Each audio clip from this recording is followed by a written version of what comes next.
काम की व्यस्तता अधिक होने के कारण अमन और मेघा की दुनिया घर की चार दीवारी तक सिमट गई थी।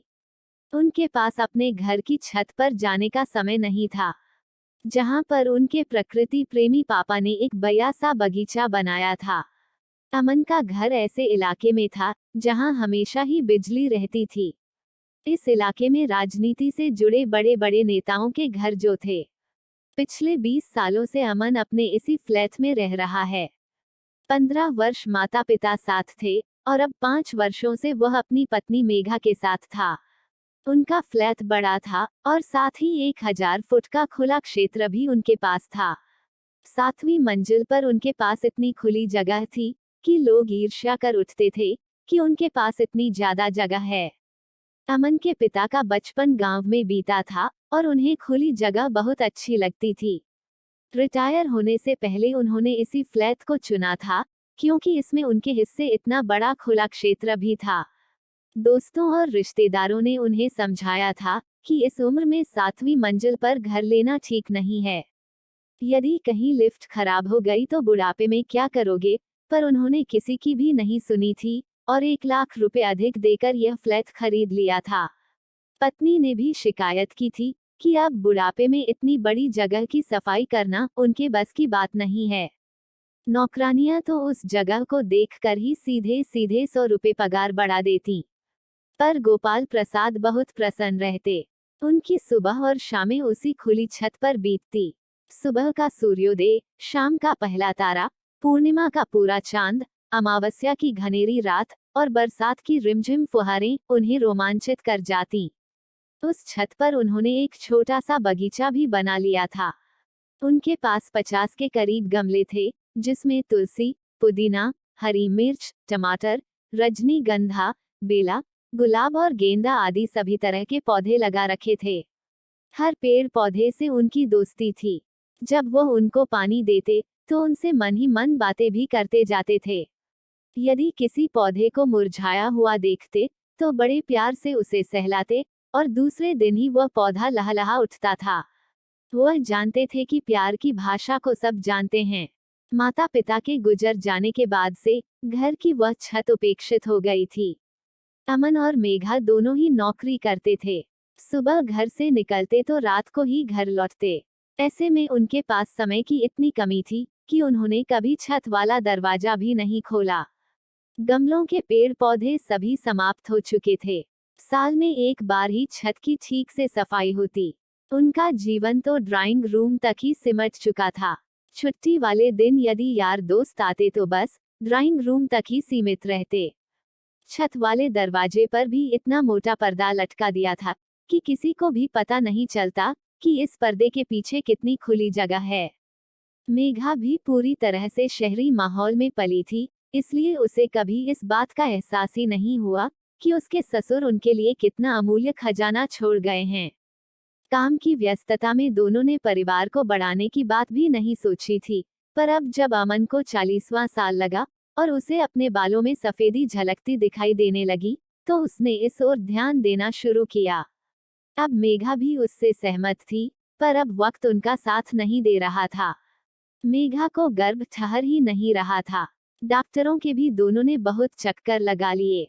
काफी दवाएं खाईं, डीएमसी कराई, स्पर्म काउंट कराया। काम के टेंशन के साथ अब एक नया टेंशन और जुड़ गया था।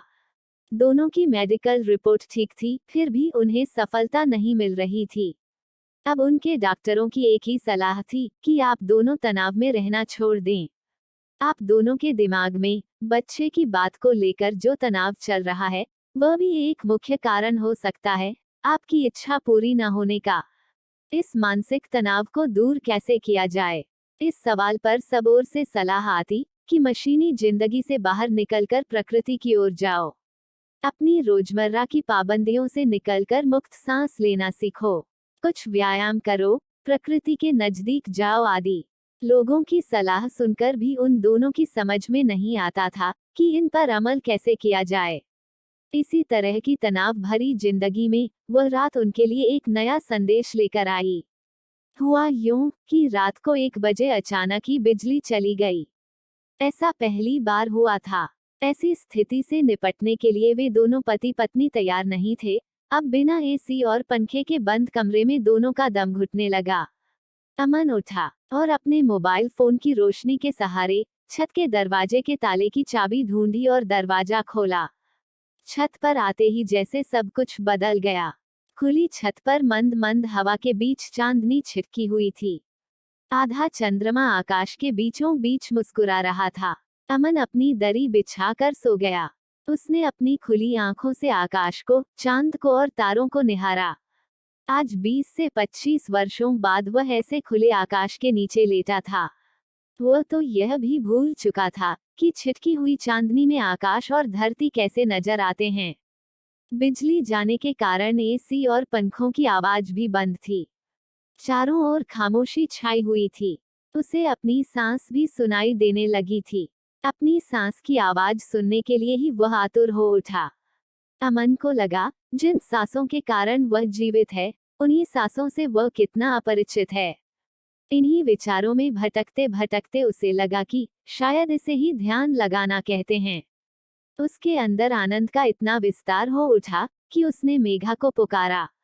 मेघा अनमने मन से बाहर आई और अमन के साथ उसी दरी पर लेट गई। अमन ने उसका ध्यान प्रकृति की इस सुंदरता की ओर खींचा। मेघा तो आज तक खुले आकाश के नीचे लेटी ही नहीं थी। वो तो यह भी नहीं जानती थी कि चांदनी इतनी धवल भी होती है और आकाश इतना विशाल। अपने फ्लैट की खिड़की से जितना आकाश उसे नजर आता था, बस उसी परिधि से वह परिचित थी।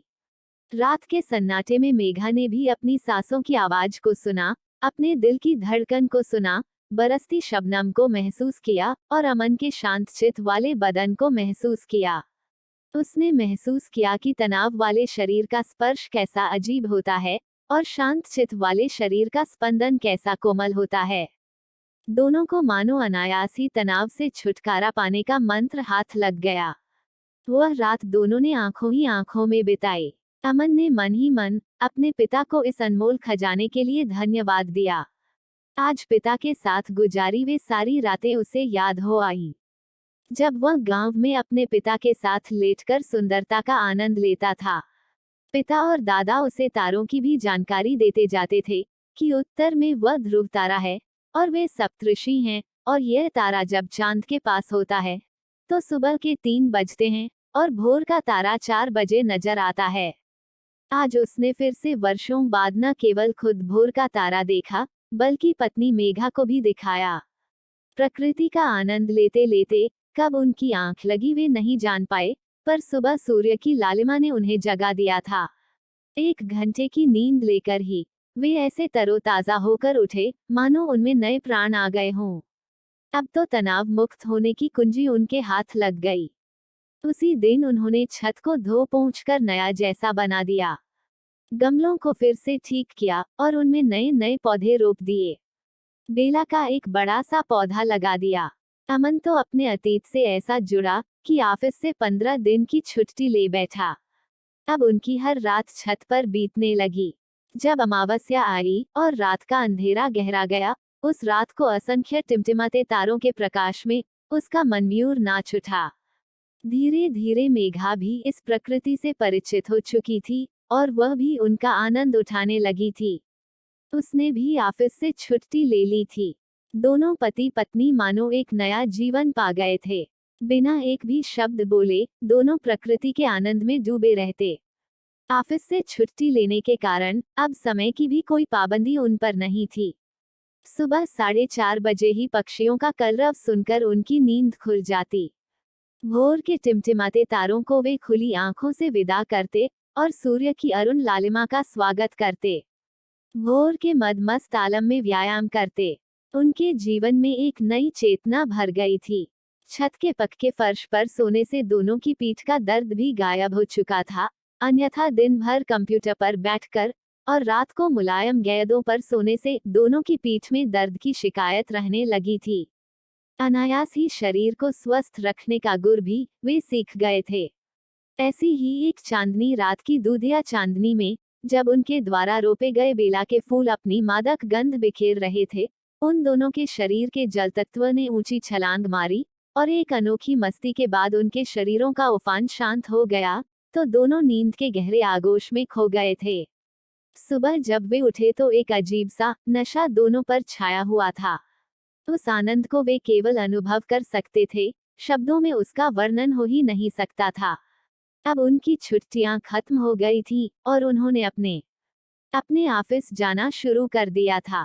फिर से वही दिनचर्या शुरू हो गई थी, पर अब ऑफिस से आने के बाद वे खुली छत पर टहलने जरूर जाते थे।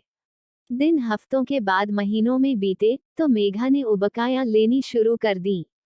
अमन पत्नी को लेकर फौरन डॉक्टर के पास दौड़े। परीक्षण हुआ। परिणाम जानकर वे पुलकित हो उठे थे। घर जाकर उसी खुली छत पर बैठकर दोनों ने मन ही मन अपने पिता को धन्यवाद दिया था। पिता की दी हुई छत ने उन्हें आज वह प्रसाद दिया था जिसे पाने के लिए वो वर्षों से तड़प रहे थे। यही छत उन्हें प्रकृति के निकट ले आई थी। इसी छत ने उन्हें तनाव मुक्त होना सिखाया था। इसी छत ने उन्हें स्वयं से, अपनी सांसों से परिचित करवाया था। वह छत जैसे उनकी कर्मस्थली बन गई थी। अमन ने मन ही मन सोचा कि यदि बेटी होगी तो वह उसका नाम बेला रखेगा, और मेघा ने मन ही मन सोचा कि अगर बेटा हुआ तो उसका नाम अंबर रखेगी, क्योंकि खुली छत पर अंबर के नीचे उसे यह उपहार मिला था।